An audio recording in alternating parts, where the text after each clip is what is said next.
Welcome to Something Positive for Positive People. I'm Courtney Brain. Something Positive for Positive People is a 501c3 nonprofit organization that serves as the go-to hub of sexual health communications resources for people navigating herpes stigma. We train people in the field of sexual health services as workers, organizations to offer stigma-free communication. We also teach people how to talk about their sexual health. Y'all, this is such a crucial skill as we're learning over the years that people just don't know. I like to say offer the how of STD prevention and STI prevention and sex education even. We talk about things that can be done to help, but how do we go about implementing these things? What does it look like in practice? So what we're doing here is Something Positive for Positive People, especially with this upcoming conference on May 23rd, 2024. If you have not gotten your tickets yet, please go ahead and do so. And if you're at an organization, we have sponsorship opportunities that include some tickets for your employees to be able to go. And at this conference, what we're going to do is talk about what that looks like. I'll be introducing the framework for how we train and give practice to healthcare professionals on servicing people for their sexual health related needs. And I'm not going to go into too much detail about it. You have to be at the conference in order to receive that bit of information. But this is a really big deal, y'all. This is a big deal for not only myself, but for the nonprofit organization as well. And even the work when we look at herpes stigma, because it's not just about, oh, you got herpes, now you're dirty. Like, that's the surface level what it is, but we really need to understand the symptoms of herpes stigma and how the core of that really comes down to how sex education doesn't teach us the how of STI communication, sexual health communication.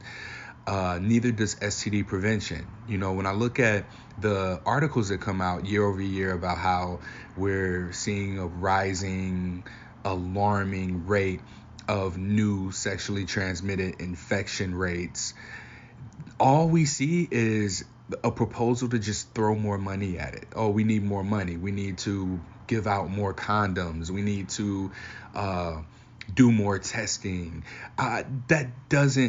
That's not what it is. Like, talking to people and talking to the people who've had experiences navigating STI stigma, talking to people who have tested positive, who've had to go through this communication process with their partners, with their healthcare professionals, and the survey that we've been doing. We've got more than 1,200 responses at this point to the herpes stigma survey. And it's not just, do you have herpes and what are your symptoms? We're talking about interactions with healthcare providers that perpetuate stigma, that enable people to go on and not want to talk about their sexual health with partners, who don't engage in or initiate conversations about sexual health with their healthcare providers, the very people that they're receiving the information that can reduce the risk of being exposed to an STI.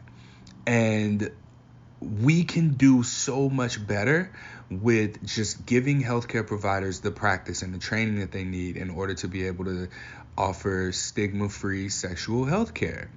And in doing so, not only are we mitigating the symptoms of stigma in the healthcare setting, but we're also mitigating the symptoms of stigma between people who are dating in relationships who are sexually active, because we're giving them the tools and resources that they need to talk about their sexual health.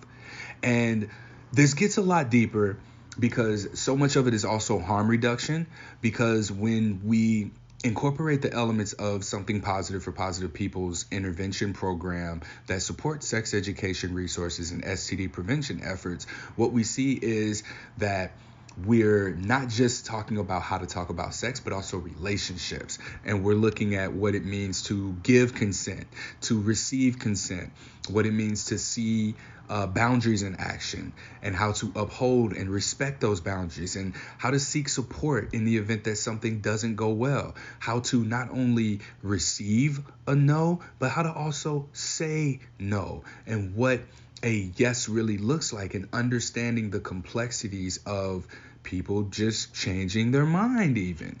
So as a secondary effect of us going in and training healthcare professionals on offering stigma-free care, we've got such a trickle down effect, a ripple effect of people who are sexually active going on to have stigma-free conversations with their sexual partners that create the space necessary for people to discuss their sexual health status, whether that be with a positive infection, or if you're positive for something, or negative. But the general population is not receiving this information. It's people who test positive for something and then go on and look for resources that find this. Why is it that the default for STD prevention is surrounding people doing things that just are supposed to prevent you from getting STIs? This excludes people who have gotten one, who are living with one, from the conversation. And these are the people who we need to be having conversations with. It's not a matter of, oh man, I talked to that dude with herpes and I don't never want to get that, so I'm gonna make sure that I do the things that are said in STD prevention. No, it's what lessons are being learned post outcome that can be incorporated preemptively before a person is even sexually active or thinking about sex or talking about, not even, I don't want to say that far back, but there are ways to incorporate these communication skills that people learn after their diagnosis, and all of the work and the research that has to go into that, and the trials and errors that occur when a person is going through the process of dating, seeking information, looking for answers to how they're supposed to navigate conversations with their sexual partners. There's so much. There's a lot here, and without me delivering the presentation, all I'm saying, y'all, is May 23rd, 2024. I'm asking that you consider coming to the conference. This conference, more details and the tickets are on sale at www.spffpp.org/conferences, and that's with an S at the end. All right. This tab is going to have the upcoming conference, the date, the details, a link for you to be able to register and purchase the tickets. Anyone who has already purchased tickets, please be on the lookout for an update coming to you by March. I'm in the process of getting the Zoom links and everything in order. I don't want to give it out too soon because I don't want people passing it around. So y'all just bear with me, please. This is new to me. This is new for me. And it's going along very smoothly. I called a consultant. Shout out to Steph Zapata from the SLAM Sexuality Liberators and Movers conference. She's been facilitating that conference for years now. And so she was able to come in and help us with giving the consultations that we need in order for us to have a smooth process in setting this up. So it's legit. I have invested finances into this and being able to move forward in a way that the people who are going to be purchasing tickets are going to get exactly what it is they're coming for. The conference is from 10 a.m. Central Time to 4 p.m. Central Time, and we have 4 presenters. We're sponsored by the American Sexual Health Association. Shout out to them, as well as WISP. I'm so grateful that we were able to get some sponsors to support being able to pay our presenters, as well as any costs of the software that are in place as well. So we here, y'all. We doing this. This is a really big deal for me because I've never planned a conference. I've never really been big on events, but for 2024, that's going to be a huge part of our fundraising efforts. This conference is the launch pad of the rest of what Something Positive for Positive People is going to be doing. Not to say that we're leaving the herpes space. We are here. We've even brought back therapy for people with herpes. I'm in the process of collecting more therapists who can work with more people in a broader way across different states. I don't know about other countries, just other states. All right. So we keeping that in the United States. grades, just so I don't get in trouble with the IRS or anything. And as mentioned, like, this is virtual. Everybody can join. I gotta be careful what I say, because I have to leave some for the conference, y'all. I need y'all to be there. Please come to the conference and get this information. We are going to announce the training program where we are giving healthcare providers and organizations practice with providing sexual health services.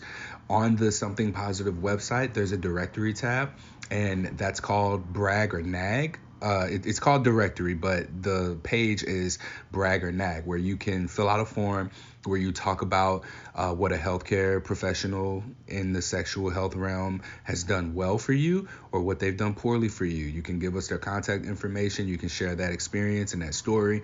Get that to me.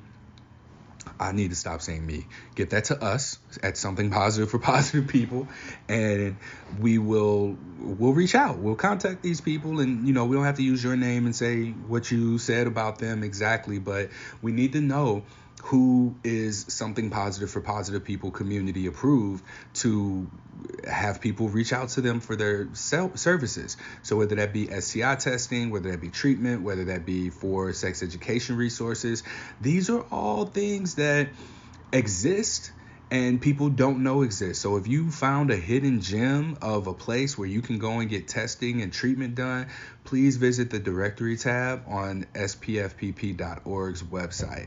All right. And once you do that, I'll compile this information. I'll put it up on the website so that people can see where we're going to get high quality services taken care of for ourselves. All right.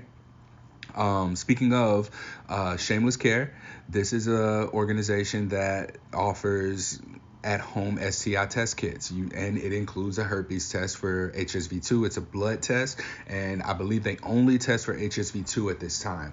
So if you're someone who likes to be discreet, you don't want to leave your house, getting in for an appointment is going to be challenging for you, then you can go to shamelesscare.com/SPFPP, or you can just even visit the what tab is that on the Something Positive site? STI testing. It's the STI testing tab on the Something Positive for Positive People website. You can go and check that out, and if you click that link, whatever purchase you make, you'll get a percentage off, and Something Positive for Positive People gets paid for that as well. If you're looking for alternative treatments to your outbreaks, if you're having any physical symptoms of herpes, Vanquish Care is one of Belize's products, the STD Coach. Hold on, let me make sure. Yeah, the STD Coach, and she's on our partners tab as well, spfpp.org/partners. And you can check out her Vanquish Care products and get a discount on those, and we're part of her affiliate program, and we'll receive some money for that as well. So if you're listening to this and you have not purchased a ticket to the conference, I invite you to please do so soon, because early bird ticket prices are up now. That is not going to always be the case. All right. So yes, if you are wanting to be a sponsor, please reach out to me, Courtney at spfpp.org. I wanted to keep this podcast episode short because I don't think that there's really any that I've done exclusively talking about the one thing that is getting the most of my attention right now, which is planning for and executing this conference. The theme is Sexual Health is Mental Health. We're going to talk about stigma in the healthcare field, stigma in therapy and the mental health field. I'm going to bring all of those things together and tie it into the keynote, which is going to be a presentation and analysis of the 2023 going into 2024 HSV stigma survey. You've probably seen that I've been posting this all over the place, trying to get people to take it, especially men. Y'all, I am on dating sites. I'm on Positive Singles dating app, and I am so aggressively looking for men to take this survey. I put in my survey, I put in my profile the survey, and I've got like myself showing up to men who are interested in men, and I am messaging people, and I'm like, hey, take this survey. Like, I'm matching with dudes and everything. I need people taking this survey, and so that we can have more representation of men Even if they're not straight men, I don't care. Like, we need more men's perspective in this space. And so hopefully the non-straight men showing up are going to have straight men like, wait a minute, that's not my experience. I'm going to get involved. So if we got to tap into that competitiveness, we can. But yeah, this is the episode that is exclusively for the conference. If you have any questions, please don't hesitate to reach out. You know how to get in contact with me. I am Courtney at SPFPP.org, and we are doing so much more through the website directly. If you haven't been seeing me on social media, please reach out and get subscribed to our monthly newsletter, which has all of the updates for Something Positive for Positive People coming to your inbox directly 1 time a month. All right, y'all. Till next time. Thank you.